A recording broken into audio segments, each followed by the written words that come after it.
This is a tutorial video for a macroscopic material cross-section plot. So first we select the elements we'd like to include in our material. I'm going to select lithium. Then you select the mass fraction of that element. In my case it's 4. And then I add the element. This will build up a table below, and we can slowly add elements to that. So I'm going to scroll down and I'm going to find oxygen. I'm going to keep the mass fraction as 4, and I'm going to add that as well. Then I'm going to type in silicon, and it will filter through all the options, and then I press enter to select, and I'm going to change that mass fraction to 1. So this is now lithium orthosilicate, ceramic that's used in fusion reactors. So the density of that in grams per centimetre cubed gets entered into this box on the left. In this case it's 2.29. Now you can specify your fractions in atom fractions or weight percents, but in my case atom fractions is what I want.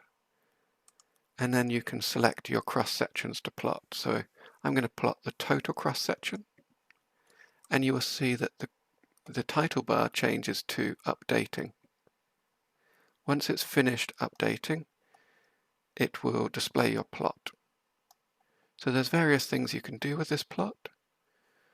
One thing you can do is zoom in by dragging the mouse over the area you'd like to zoom in. Once you're zoomed in, you can pan by clicking on this little arrow, and then you can move it around to wherever you like. You can also rescale the axes by hovering over the axis and clicking them, and the same for the other axis. You can double mouse click and that will zoom back out. You can save a picture of your plot by clicking the little camera button, and then you'll get an image. So if we also want to change the axis scale, we can do that. So I'm going to select linear y-axis, and you'll see this has to update again, and then it will finish the plot.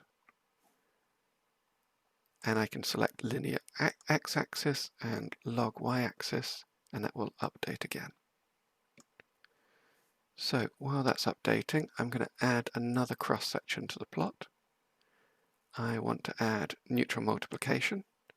So now we're going to get 2 lines on the plot. And you can zoom in on the area of interest, and you can also hide them temporarily by clicking on the legend on the right hand side. So that's hide total. There we go. But in my case, I want to remove a few things. So I want to remove silicon, so I'm going to click on that cross, and I want to remove oxygen, so I'm going to click on that cross, and I want to remove the total cross section, so I click on the cross.